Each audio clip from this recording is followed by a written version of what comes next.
Salut à tous les amis, j'espère que vous allez bien. On se retrouve aujourd'hui pour une nouvelle vidéo.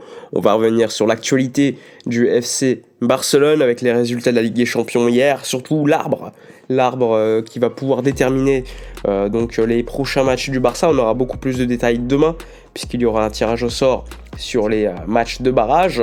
Est-ce qu'on connaîtra les prochains matchs des potentiels huitièmes de finale? Il faudra voir, sinon il faudra attendre un autre tirage au sort qui aura lieu en février. Donc pour l'instant, on a beaucoup trop d'inconnus pour déterminer ce qui va se passer à ce niveau-là. Donc on débute avec l'information de cette vidéo, c'est la prolongation de contrat de Pedri. Alors je vous l'avais expliqué sur différentes vidéos précédentes, après Ronald Araujo, c'était au tour de Pedri de prolonger, donc officialisation attendue aujourd'hui. Il est passé dans les bureaux du Barça afin de signer son contrat. Il faut savoir également que le prochain, ça sera Gavi, normalement demain, donc dans les bureaux pour signer également son contrat jusqu'en 2030 ou 2031. Pour l'instant, c'est une inconnue qu'on n'a pas. Donc excellente nouvelle pour le Barça, pas de rumeur avec Pedri ou Gavi, hein. Ça il va directement. Et ça, on va pas se mentir, hein, ça change de certains joueurs. Donc une prolongation longue durée pour le Canari. Pour moi, le meilleur milieu de terrain d'Europe cette saison. Donc excellente nouvelle du Barça qui confirme et conforte certains joueurs pour le long terme. Araujo, hier, on lui a posé d'ailleurs la question sur sa clause libératoire de 65 millions d'euros cet été, qui sera de 80 millions d'euros ensuite lors des prochains mercatos. Il a expliqué que lui ne pensait pas à la clause, qu'il n'était pas au courant de ça et qu'il était ici pour très longtemps. Donc on verra encore une fois si les paroles sont jointes aux actes, même si personnellement, je vous l'ai déjà dit plusieurs fois, Ronald Araujo n'est pas irremplaçable et on le voit depuis son retour. Disons que défensivement c'est solide, mais sur les alignements c'est catastrophique, la relance est à améliorer. Il apporte des choses qu'on n'a pas. Mais de là, le voir titulaire sur certains matchs par rapport à Íñigo Martínez, qui d'ailleurs s'est entraîné ce matin, je n'en suis pas sûr. Pour en revenir à ce qui s'est déroulé hier, le match nul contre l'Atalanta, le Barça s'est assuré aux alentours de 89 millions d'euros de prize money pour la Ligue des Champions. Donc excellente nouvelle, c'est déjà plus que l'année dernière, hein. Il faut le savoir. Maintenant, on verra ce qui va se dérouler en huitième de finale. On a hâte, hein. On sait déjà que le Barça affrontera l'un des 4 clubs que je vous ai expliqué d'ailleurs hier. Ce sera soit Monaco, Brest ou le Paris Saint-Germain. Donc on verra. Pour l'instant, grosse inconnue parce qu'il faut voir le tirage au sort qui aura lieu demain à midi. Donc soit on tombe sur l'arbre du PSG, soit on tombe sur l'arbre de Benfica. Bref, c'est très compliqué pour l'instant à déterminer.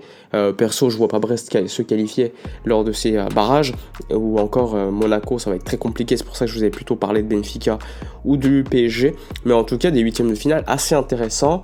Après, quand tu vois le potentiel huitième de finale qu'on a dans d'autres matchs, ça peut être très intéressant pour le Barça d'avoir fini à cette seconde place parce qu'on évitera des matchs avec par exemple le Bayern, City, Real Madrid, etc. Donc on a été bien inspiré de finir deuxième, même si on aurait pu chercher cette première place en gagnant contre l'Atalanta. Après, ça aurait été idéal, attention, hein, je vais essayer d'être le plus nuancé possible, mais si Liverpool avait gagné hier contre, par exemple, je crois que c'était le PSV, eh bien, on aurait évité le PSG. On aurait eu un tirage encore meilleur, potentiellement pour les huitièmes. Maintenant, on n'a peur d'aucune équipe. D'ailleurs, Lamine Yamal l'a expliqué. Même si, on va pas se leurrer, parfois le tirage au sort, eh bien, avoir des équipes moins fortes, c'est plus intéressant. Tout simplement, on va pas se mentir. Voilà un petit peu pour ça. Une Ligue des Champions qui, personnellement, le format, je le trouve plutôt intéressant. Maintenant, gros doute, c'est sur le nombre de matchs. J'estime que 8 matchs, c'est beaucoup et ça annule en fait l'incertitude. Je pense que 6 matchs, ça aurait été parfait. Je comprends que financièrement, en termes de calendrier aussi, c'est beaucoup plus important. Mais bon, 8 matchs, ça élimine beaucoup plus l'incertitude. 6 matchs, c'est parfait.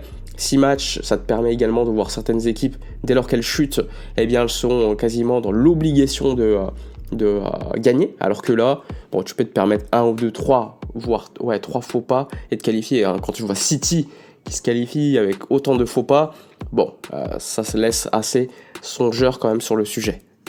Autre info qui était attendue, c'était donc concernant le prochain Classico en championnat d'Espagne qui aura lieu à Barcelone. Et une grosse inconnue, c'était où allait se dérouler le match. Alors, la première option du club, c'était le Spotify Camp Nou, mais comme vous le savez, c'est encore en travaux. Le Barça s'attend à un retour au mois de mai, mais bon, mois de mai, à quel moment, on ne sait pas. Et on sait que le Classico, c'est au début du mois de mai, je crois que c'est vers le 11 ou le 12. Et donc le Barça a été inquiet parce qu'ils ne savaient pas où ils allaient jouer, parce qu'à Montjuïc, à ce moment-là, ils avaient déjà des concerts de prévus, notamment des Rolling Stones.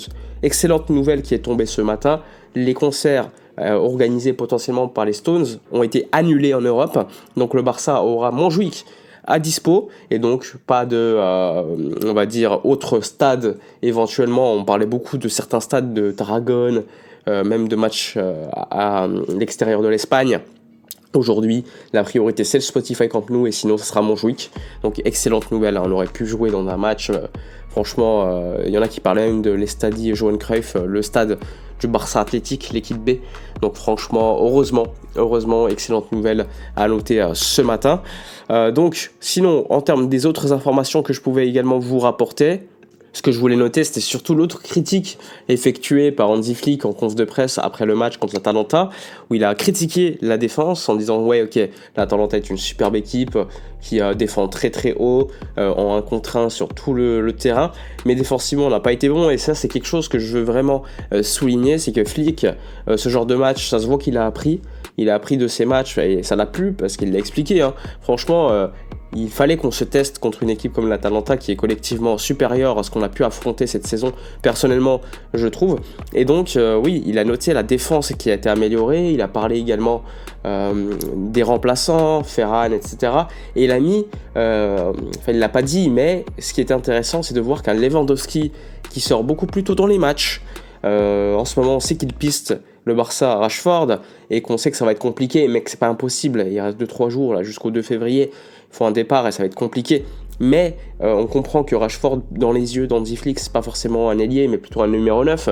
Et on comprend parce qu'en ce moment, Lewandowski, c'est compliqué. Même si Ferran fait de bonnes rentrées, on l'a vu encore hier, Ferran, qui est pas loin de marquer le but du 3-2 en fin de match. Et on peut le nier, hein, je sais qu'il est critiqué à raison parfois. Là, il faut le dire, depuis quelques semaines, son rôle en remplaçant qui rentre, même parfois titulaire, est très très intéressant.